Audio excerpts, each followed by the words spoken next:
Hey, good morning to everybody. Happy Saturday. It's Cyril here. It is bright and freaking early. It's 4 a.m. here in Connecticut on the East Coast. Okay, where to start here?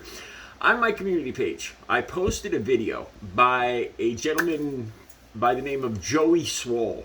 And I'd like to talk more about him in the future. I found a lot of things that I have in common with this guy, and I admire him.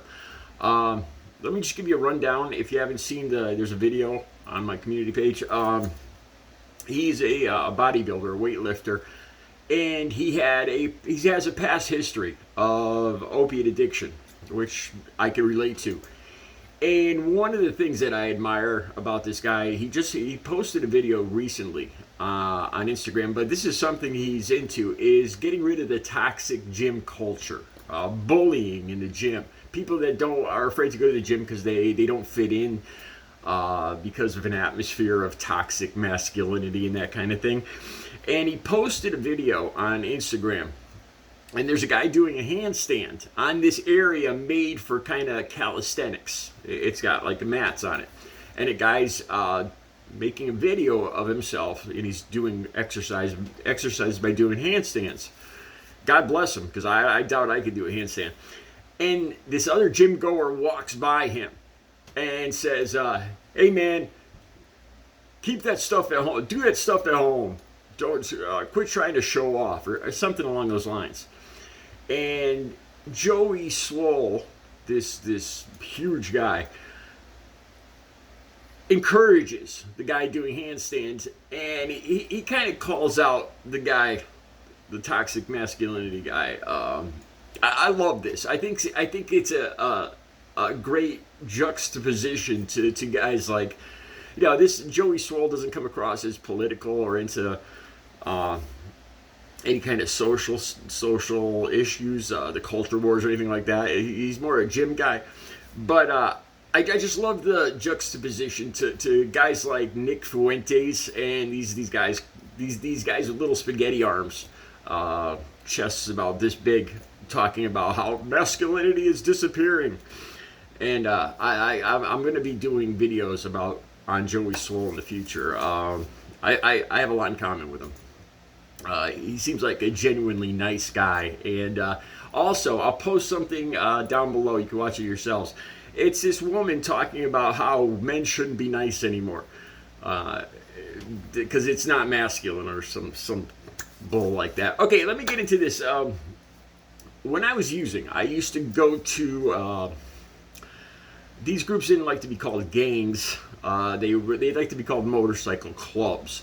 After the bars closed, I would go to these motorcycle clubs, and I'm sure you guys have heard some of the more popular ones. There's some in Bridgeport, Connecticut, and other areas. And I got to be very careful how I say this, because there might be still people, some of these gentlemen watching my show, but I never really understood this. Men getting together, it seemed, to be honest, it seemed kind of juvenile to me. They get together like on Friday nights. They'd have these things called church. And I don't know what goes on there. It was just for the club members. They go to church, and it's just a group of men in their club. And I just kind of found it, honestly, I found it juvenile. A bunch of men in their 20s, 30s, and 40s. This little boys club. It reminded me of, remember the Our Gang with Spanky and Alfalfa? They used to have the He-Man Woman Haters Club. You remember that? That's kind of what it reminds me of. I just didn't understand the pull of why grown men need to go to some kind of men's club to be all around. I don't get it, personally. To me, it comes across as juvenile. Okay, so in the video down below, there's a right-wing podcaster called, I think it's John Lively, I think his name is, and he's got a warning. He says he's trying to warn I'm going to call them the P-boys, because I don't think I don't want to push it too far. I don't think I could say their actual name, but we all know who I'm talking about. Okay, so this video, this will be the first link down below, so you can see what I'm talking about. And he's concerned. He's warning, a friendly warning to the P-boys. Because he says the P-boys have a disclaimer or something on their page where you join or whatever, that they don't discriminate against the LGBTQ community. And this guy is all nervous about this because he thinks that, get this, he says buff gay men are looking for places to congregate, and they're going to infiltrate the P-boys. And he says that, this is his thing at the end, he says that there is a toxic masculinity, but it's homoerotic. And he's getting the word out. He's trying to warn the P-boys. They're going to be infiltrated. They're going to turn gay. Oh my God, you can't make this stuff up. And you know what the first thing that came to mind is? I've talked about this before. First of all, the whole little boys club. Where they get together and they all act tough and slap each other on the back. I don't think of it as gay, but I just think of it as juvenile. Like I said, the first thing that comes to mind is Alfalfa and Spanky and the He-Man Woman Haters Club. Most of you guys my age will know what I'm talking about. Our gang from the 1930s. They had this little club where they didn't let those stinky girls in. And that's what this reminds me of. And when this guy talks about homoerotic, man, I just had to double over laughing.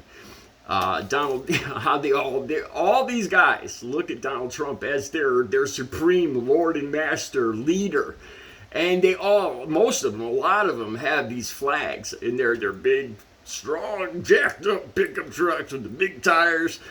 A picture flags with Donald Trump as Rocky. With his nice smooth chest and his powerful pecs and his biceps all oiled up. What's up with that, man? I've talked about this before. What if I had a flag behind me right here, and it had President Obama's head on Muhammad Ali's body? Muhammad Ali's body, all smooth and oiled up, with Barack Obama's grimacing face on it. I wouldn't even, that's just weird, man. It's weird. So this guy talks about homoerotic, now how he's warning the B-boys, you're going to be infiltrated. And also, it reminds me, if any of you guys saw an episode of Cheers, the guys, the old comedy Cheers from the 80s and 90s, there was one episode where Cliff and Norm and all the other guys were worried that because they thought their bar was turning gay, and they were trying to spot the gay guys in the bar. They thought their bar was going to be filled with ferns and the LGBTQ community, and they had to get out of there right away and go to the bar down the street lest they turn gay. Oh man, it reminds me of this guy. So anyway, that link will be right down below. Another term, I think it was Shakespeare from one of his plays, The Taming of the Shrew. Methinks thou dost protest too much.